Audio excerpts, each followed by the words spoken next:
बस बाकी धन्यवाद। और ये बिल लेके आए, काफ़ी खुशी की बात है। Honorable Minister Shri Ashwini Vaishnaw to reply the discussion. Thank you, sir. I thank all the honorable members who participated in this very lively debate. Many important issues have been raised, and some of the issues are basically common. Honorable members have raised points regarding the privatization of post, regarding PSU, regarding interception, regarding the liability. Some honorable members also raised the issues regarding the continuity of the law. So I would like to cover all the points one by one, and beginning with the point about interception. Honorable Chairman, sir, in a society which is as complex, as diverse, and times which are as difficult as they are, it's very important that interception is done. This kind of provision is kept in the law for the national security. What I would like to request honorable members through you is the way constitutional provisions are framed, where a right is given, but there are certain carve-outs out of it. Similarly, in this law, very clearly laid out procedure, very clearly laid out carve-outs have been kept in this law. Many honorable members said that what is the process, what procedure will be followed for the interception. I would like to inform all the honorable members that interception is something which has been there in this act, in the previous act, for ages, for many decades, and the procedure also has been very well established. As and when we frame the rules will be laid before the Parliament, and the procedure for interception will be introduced through the rules. And it will be very fair and transparent. There is absolutely nothing to worry about it. The second point which was raised by many honorable members was about the liability of the post office employees. Even now, Honorable Chairman, sir, the liability of the employees, whenever there is a negligence or a willful act by which the services which are supposed to be did today, that bill also provides for the liability in those cases. The clause regarding no liability, that is a clause which is given because post office people they are basically public servants. That's why that clause has been given.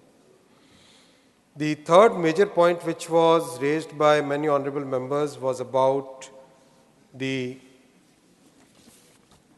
employment, PSU, privatization. Very clearly, there is absolutely no question of privatization of the post offices. We have very categorically said, और मैं एक बार फिर पूरी जिम्मेदारी के साथ सदन के फ्लोर पे कह रहा हूँ कि पोस्ट ऑफिसेस को प्राइवेटाइज करने का कोई इसमें प्रावधान नहीं है और कोई सरकार की मंशा नहीं। जो इस बिल में लाया गया है वो बेसिकली पोस्टल नेटवर्क की सर्विसेज को विस्तार करने का है।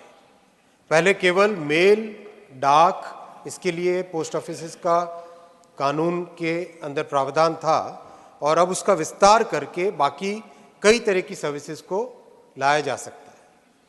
जैसा कई माननीय सदस्यों ने भी जिक्र किया, आज पोस्ट ऑफिसेस प्रैक्टिकली बैंक बन चुके हैं, बैंकिंग सर्विस की तरह काम कर रहे हैं।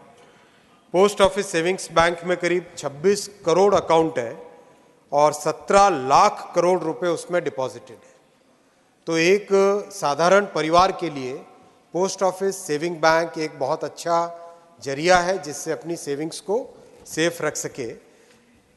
वैसे ही सुकन्या समृद्धि योजना, जिसमें बेटियों के लिए पूरी ज़िंदगी भर का एक बहुत अच्छा फाइनेंशियल स्टेबिलिटी बनती है, फाइनेंशियल स्ट्रेंथ बनती है, उसमें 3 करोड़ खाते खोले गए हैं जिसमें 1,41,000 करोड़ रुपए डिपॉजिट हुए। महिला सम्मान सेविंग सर्टिफिकेट 21 लाख दिए गए। जैसा कई मान्य सांसदों ने कहा, पासपोर्ट सेवा केंद्र के कारण उनको आज जितनी सुविधाएं मिली है पासपोर्ट बनाने में, ये एक ऐसी सर्विस है जो सर्विस और बढ़ेगी और इस बिल के आने से इसको एक लीगल फ्रेमवर्क मिलेगा। वैसे ही आधार एनरोलमेंट 13,500 सेंटर, और सबसे बड़ी बात जो एक और माननीय संसद ने कहा था कि एक समय था जब भारत के तत्कालीन प्रधानमंत्री जी को कहना पड़ा 100 रुपये भेजते हैं, केवल 15 रुपये जमीन तक पहुंचते हैं। आज माननीय प्रधानमंत्री श्री नरेंद्र मोदी जी 100 रुपये भेजते हैं, एक बटन दबा के पूरे 100 रुपये अपने साधारण नागरिक के खाते में पहुंचते हैं। और इसमें पोस्ट ऑफिस का भी बहुत बड़ा रोल है। पोस्ट ऑफिस का जो पेमेंट बैंक है, इसके जरिए से करीब 3.5 करोड़ लोगों को ये सुविधा मिल रही है डायरेक्ट बेनिफिट ट्रांसफर की। 3.5 करोड़ लोगों को एक बटन दबाते ही लोगों के अकाउंट में पैसा पहुंच जाता है। माननीय श्री शक्ति सिंह गोहिल जी ने कहा था कि भाई अंडर पोस्टल सर्टिफिकेट आपने क्यों बंद कर, 2011 में तो आप ही की सरकार थी भाई, तो आपने थी भी और नहीं भी थी तो आपने जो काम किए उन सब के लिए आप ही जिम्मेदार हैं, किसी और को जिम्मेदारी न करते हैं। वैसे ही कहा गया आपने कि स्पोर्ट्स कोटा हटा दिया। अरे भाई थोड़ी तो जांच कर लेते अपने बात की। आज भी स्पोर्ट्स कोटा पूरी तरह से है और उसको एकदम ट्रांसपेरेंट करने के लिए हर चीज को ऑनलाइन कर दिया गया है। एफिशिएंट करने के लिए, ट्रांसपेरेंट करने के लिए ऑनलाइन कर दिया गया है। वैसे ही कई मान्य सदस्यों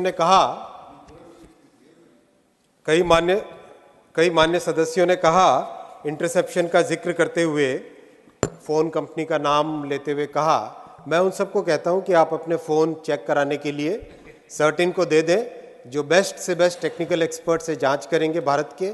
आप कहेंगे किसी विदेशी एक्सपर्ट के पास भेजना है तो वो भी कर देंगे, क्योंकि आपको वैसे भी अपने देश पे तो भरोसा रहता नहीं है। आपने तो हमेशा देश को नीचा दिखाने का ही काम किया। अभी एक माननीय सांसद महोदय कह रहे थे कि ये सर्विस अंग्रेजों ने यूनिफाई की। कांग्रेस के माननीय सांसद श्री शक्ति सिंह गोहिल जी ने ओपनिंग में कहा कि दुनिया की सबसे बड़ी सर्विस है, बहुत अच्छी बात है, लेकिन अंग्रेजों ने भारतीय डाक की स्थापना की थी। आपके माननीय सभापति जी, कांग्रेस के पूरे माइंडसेट में अंग्रेज और इनके एक परिवार से बाहर कुछ भी नहीं है। मैं तथ्य रखना चाहता हूं कि भारत में पाटलिपुत्र से पर्शिया तक की डाक सेवा आज से करीब 2000 से अधिक वर्षों पहले तक स्थापित है।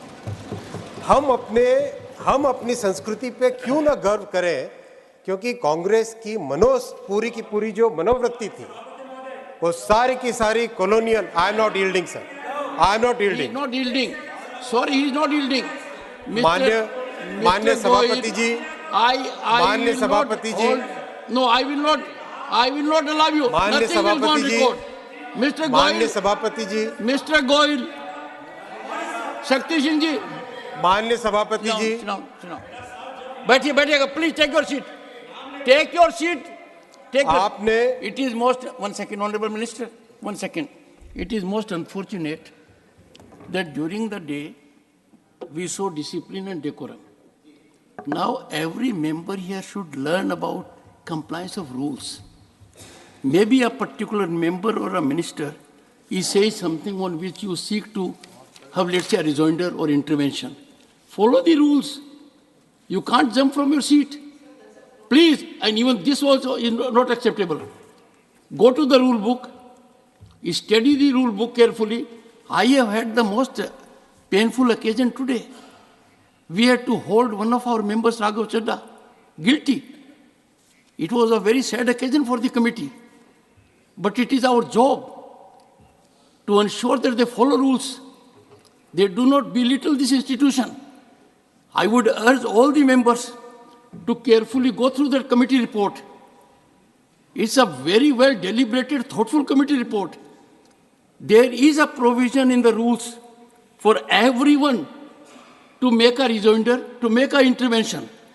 But that can't be like this, that the Honorable Minister is saying something, you immediately rise on your seat. Sorry, I don't allow. Please, continue. Thank you honourable chairman sir. मैं कांग्रेस के जो कॉलोनियल माइंडसेट के प्रति जो इनका लगाव है, चाहे एजुकेशन सिस्टम हो, चाहे पोस्टल सिस्टम हो, चाहे किसी भी तरह की सामाजिक सुविधा की जो बात है, उसमें इनका जो माइंडसेट है उसकी बात आपके समक्ष रखना चाहता था माननीय सभापति महोदय। इसीलिए मैंने जिक्र किया कि जो माननीय शंकर सिंह गोहिल जी ने कहा था और भी कई एक दो सदस्यों ने कहा, माननीय सदस्यों ने कहा कि अंग्रेजों ने इस पोस्टल सिस्टम की स्थापना की थी। ऐसा नहीं है, तथ्य है, ऐतिहासिक तौर पे प्रमाण है कि ये व्यवस्था पाटलिपुत्र से पर्शिया तक की हिंदुस्तान में बहुत पहले से स्थापित थी और बहुत ही अच्छी तरह से भी चलती थी। कुछ माननीय सदस्यों ने ये भी कहा कि पोस्टल सर्विसेज में रिक्रूटमेंट नहीं किया गया है। शायद कुछ माननीय सांसद या तो तथ्य देखना नहीं चाहते माननीय सभापति महोदय, या फिर वो देख के भी अनदेखा करना चाहते हैं। 1,28,000 लोगों को रोजगार दिया है माननीय मोदी जी ने postal network. 660 post offices UPA की सरकार के समय बंद किए गए थे, मोदी जी ने 5,000 नए खोले हैं और 5,700 से अधिक नए खोलने के लिए मंजूर किए। पोस्टल नेटवर्क को किस तरह से बढ़ाया जाए, ये मोदी जी का क्लियर विजन है।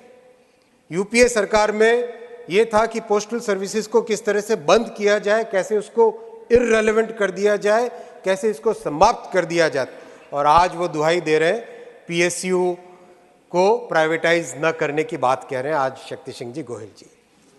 इनका ये जो हिपोक्रेसी है, उस हिपोक्रेसी को आज भारत का जन जन जान चुका है। भारत के जन जन के मन में जो आज सरकार की सुविधाओं, सरकार के विकास के प्रति जो विश्वास आया है, वो विश्वास आया है प्रधानमंत्री श्री नरेंद्र मोदी जी की जो नीतियां हैं, जो काम करने का तरीका है, जो मोदी जी की गारंटी है, सिर्फ पूरे के पूरे भारत का सिर्फ उसी पे भरोसा है।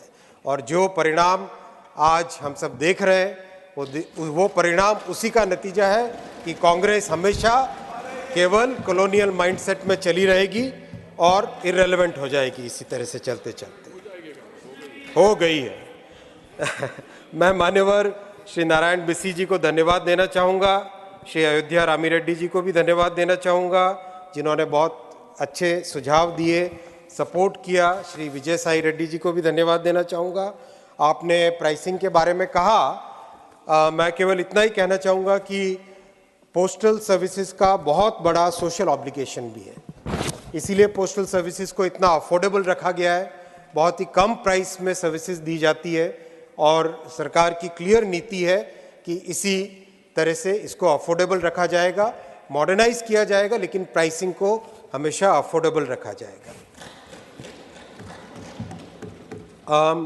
श्री कनक मेदला रविंद्र कुमार जी का भी धन्यवाद। उन्होंने बहुत अच्छे सुझाव दिए कि इसमें एडिशनल सर्विसेज जोड़नी चाहिए, और भी कई साथियों ने, कई मान्यवर सांसदों ने अच्छे सुझाव दिए हैं, जिनका मैं स्वागत करता हूं। और दूसरे बड़े पॉइंट्स में से श्री थम्बीदुराई जी ने कहा था हेरिटेज बिल्डिंग्स हैं पोस्ट ऑफिसेज की, जिनका अच्छे से पुनरुद्धार किया जा रहा है, रेनोवेशन किया जा रहा है। अभी हाल ही में उड़ीसा के झारसुगुड़ा में रेलवे की मदद से पोस्ट ऑफिस की एक हेरिटेज बिल्डिंग को बहुत अच्छे से रेनोवेट किया गया है, उसका पूरा हेरिटेज कैरेक्टर मेंटेन करके। इसी तरह से लखनऊ में और भी कई जगह देश के जगह जगह पर हेरिटेज बिल्डिंग्स का किया गया है रेनोवेशन। इसके अलावा मान्यवर सभापति महोदय, अनयूज्ड पोस्टल लैंड के बारे में सुझाव आए कि उसके लिए वेयर हाउसिंग और नई तरह की सर्विसेज आए, इसके ऊपर भी काम चल रहा है। और आज के बिल में विशेषकर इस बात का प्रावधान लाया गया है कि पोस्टल सर्विसेज का विस्तार हो, केवल डाक और एक्सप्रेस मेल के अलावा और भी कई तरह की सर्विसेज आए। एक और विषय कम्युनिस्ट पार्टी के मान्यवर सांसद महोदय जी का था, फेडरलिज्म पे आपका आरोप था कि फेडरलिज्म पे प्रहार किया जा रहा है। शायद कम्युनिस्ट पार्टी को कभी भी संविधान में रुचि नहीं थी, विश्वास नहीं था। जो संविधान की दुहाई देते हैं मान्यवर सभापति महोदय, वो पहले थोड़ा संविधान को पढ़ तो ले। भाई, कॉन्स्टिट्यूशन के 7th शेड्यूल की लिस्टें बनी हुई है, कौन सा यूनियन सरकार का, भारत सरकार का, यूनियन गवर्नमेंट का विषय है और कौन सा केंद्र, कौन सा कॉन्करेंट लिस्ट है और कौन सा राज्य का है, क्लियरली संविधान में स्पेसिफाई किया हुआ है। आइटम 31 जो यूनियन लिस्ट की है, उसमें पोस्टल सर्विसेज को क्लियरली रखा गया है। तो आपका तो वैसे भी संविधान में कोई रुचि थी नहीं। आज भले आप डेमोक्रेसी की बात करो और संविधान के ऊपर अटैक की बात करो, लेकिन जनता सब जानती है और जनता सब समझती है। जनता को पता है, जन जन को पता है संविधान की रक्षा करने के लिए कौन आज सशक्त है और कौन कर सकता है। जो केवल एक दिखावा करते थे संविधान की रक्षा की और डेमोक्रेसी की रक्षा की, उनको जनता ने नकार दिया है और आने वाले समय में भी नकारते रहेंगे। माननीय सभापति महोदय, मैं सभी सांसदों का एक बार फिर धन्यवाद करता हूं और आपसे निवेदन करता हूं कि इस बिल को, जो कि हमारी कॉलोनियल माइंडसेट को, उपनिवेशवादी समय की एक लेगेसी को समाप्त करके आज के समय के अनुरूप एक बहुत अच्छा मॉडर्न, वेल ड्राफ्टेड, अच्छा एक सरल भाषा में लाया गया जो बिल है, इसको यूनानिमसली पास करें। बहुत बहुत धन्यवाद।